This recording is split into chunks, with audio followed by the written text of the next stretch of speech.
안녕하세요. 이 팀장입니다. 지난 시간 인하대학교의 2025학년도 수시 전형 계획을 분석했던 것에 이어 오늘은 수원시 소재로 경기 남부권 학생들이 많이 진학하는 아주대학교의 2025학년도 수시 전형 계획을 분석해보고자 합니다. 아주대학교는 2025학년도에 수능에서 자연계열 지정 응시 과목을 폐지하는 2025학년도 국룰 입시 변화 사항에 더해 약학과의 논술 우수자 전형이 신설되는 등 이런저런 변화가 생겼으니 아주대학교를 지망하시는 학생 여러분들은 오늘의 콘텐츠를 잘 읽어보시기 바랍니다. 그러면 바로 시작해보도록 하겠습니다.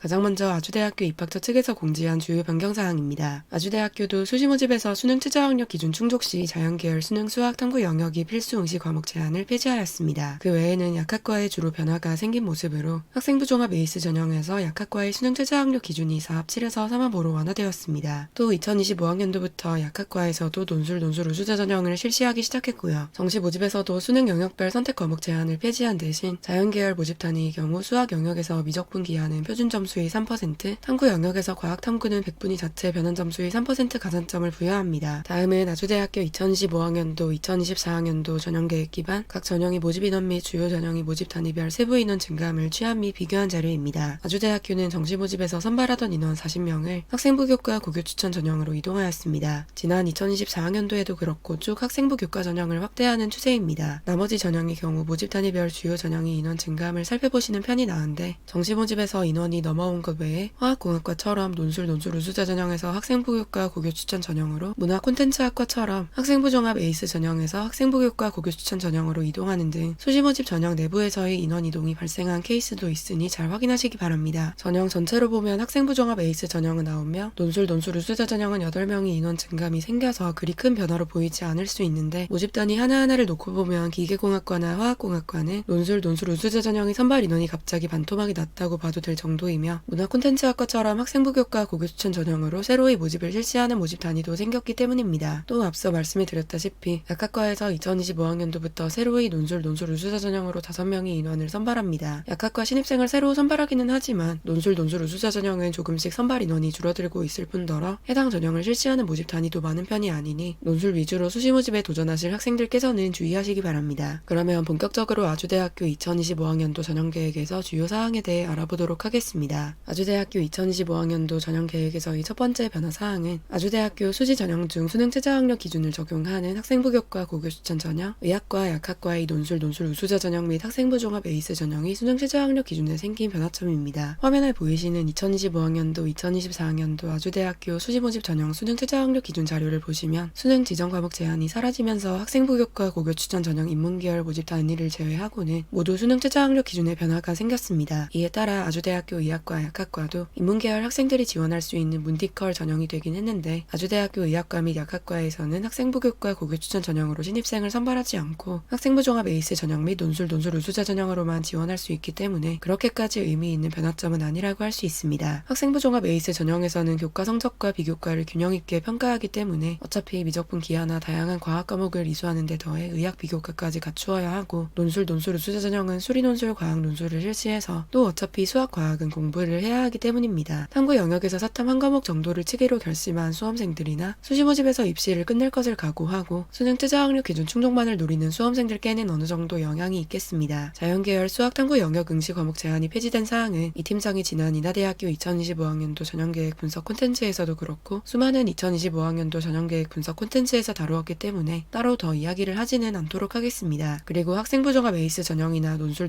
우수자 전형이나 의학과 약학과에만 수능 최저학력 기준을 적용하고 있는데 약학과의 경우 수능 최저학력 기준이 2024학년도 국수형 탐 중 4개 영역합 7등급 이내 탐구 2과목 평균에서 2025학년도에 국수형 탐 중 3개 영역합 5등급 이내 탐구 2과목 평균으로 변경되었습니다. 4합 7의 약학대학 지원군들을 기준으로 그렇게 팍팍한 수능 최저학력 기준까지는 아니기는 했지만 보통 반영 영역이 많을수록 학생들이 부담이 커지기 때문에 4합 7에서 3합 5로 등급합 조건이 변경된 것은 수능 최저학력 기준이 완화된 것이라 할 수 있겠습니다. 약학대학 수시 전형에서 3합 5 및 3합 6이 수능 최저학력 기준이 가장 많기 때문에 무난한 수능 최저학력 기준이며 당연히 수능 최저학력 기준이 있는 만큼 충족에 유의하시기 바라겠습니다. 두 번째는 수시 모집 논술 우수자 전형에서의 변화입니다. 첫 번째로 약학과 신입생 신규 모집을 시작했고 두 번째로 수능 최저학력 기준 충족 시 자연계열에서 수학 탐구 영역의 응시 과목 제한이 사라졌습니다. 기존의 아주대학교 논술 우수자 전형의 경우 의학과는 수리 논술과 생명과학 논술, 기타 자연계열 모집 단위는 수리 논술을 실시하는 것으로 분리되어 있었는데 약학과는 같은 메디컬 메디컬 모집 단위이기는 하지만 수리 논술만 실시합니다. 2025학년도를 기준으로 전체 37개 약학대학 중 논술 전형으로 선발하는 인원이 단 90명 뿐인데다가 아주대학교 약학대학이 수도권 약학대학이라 선호도도 꽤 높아서 해당 전형에 상당히 많은 인원이 몰릴 것으로 예상됩니다. 의학과 약학과에서는 수능 최저학력 기준을 적용하니 역시 충족에도 유의하시고요. 마지막으로 아주대학교와 함께 학생들이 많이 지원을 고려하는 대학인 인하대학교와 아주대학교의 학생부 교과 종합전형을 비교하는 것과 함께 아주대학교의 학생부 교과 전형 종합전형에 대한 이런저런 이야기를 하며 마무리하도록 하겠습니다. 학생부 교과 전형의 경우 아주대학교는 전 모집 단위에서 국어, 수학, 영어, 사회, 과학 교과의 성적을 반영하지만 인하대학교는 인문계열과 자연계열이 반영 교과에 차이를 두고 있습니다. 따라서 여러분이 성적 현황에 따라 어떤 학생부 교과 전형에서 더 점수가 높게 산출되는지가 달라질 테니 꼭 이러한 사항을 고려하셔서 지원을 선택하셔야겠습니다. 그리고 아주대학교는 학생부 교과 고교 추천 전형이 수능 최저학력 기준이 전 모집 단위에서 국수영탐 중 2개 영역과 모든 급 이내 탐구 상위 한 과목으로 지원군 대비 수능 최저학력 기준이 살짝 빡센 느낌이 있습니다. 2022학년도에는 무려 2합 4의 수능 최저학력 기준 충족을 요구하고 있었으니 2합 5 또한 완화된 수준이기는 합니다만 연세대학교 학생부 교과 추천형 전형, 경희대학교 학생부 교과 지역균형 전형 역시 2합 5라는 것을 생각했을 때 수능 최저학력 기준 충족을 고려해서 상향 지원을 해봐도 좋을 만한 전형입니다. 인하대학교 학생부 교과 지역균형 전형도 자연계열은 2합 5의 수능 최저학력 기준을 충족해야 하니 비슷합니다. 학생부 종합전형의 경우 아주대학교 학생부 종합전형들에서 학업 역량을 더 많이 평가하고 있습니다. 인하대학교도 그렇고 많은 대학이 학생부 종합전형에서 진로 역량을 평가하는 비율이 가장 높곤 한데 아주대학교는 메인 학생부 종합전형인 학생부 종합 에이스 전형에서 학업 역량을 가장 많이 평가하고 있습니다. 여러분이 생활기록부를 보시면 교과학습 발달 상황이 여러분이 내신 성적과 세특에 해당하는데 학업 역량에 대한 평가와 이 교과학습 발달 상황이 연관성이 높다고 모집 요강에서도 기재한 것은 학생부 종합 전형에서도 성적을 보겠다는 뜻으로 해석하시면 됩니다. 학생부 종합 첨단 융합인재 전형의 경우 진로 역량의 평가 비율이 45%로 가장 높기 때문에 해당 전형으로 선발하는 소프트웨어학과 금융공학과 그리고 2023학년도에 신설된 첨단 신소재공학과 AI 모빌리티 공학과 지능형 반도체 공학과에 대해 확실히 이해를 하고 지원하시는 것이 좋겠습니다. 전공과 어울리는 퀄리티 좋은 생활기록부가 중요한 만큼 가장 비교과가 적합하고 여러분이 진로 목표를 면접에서 확실히 어필할 수 있는 학과를 선택해서 지원을 하시기 바랍니다. 그러면 오늘의 콘텐츠가 아주대학교 지원을 희망하시는 여러분께 도움이 되셨으면 좋겠습니다. 감사합니다.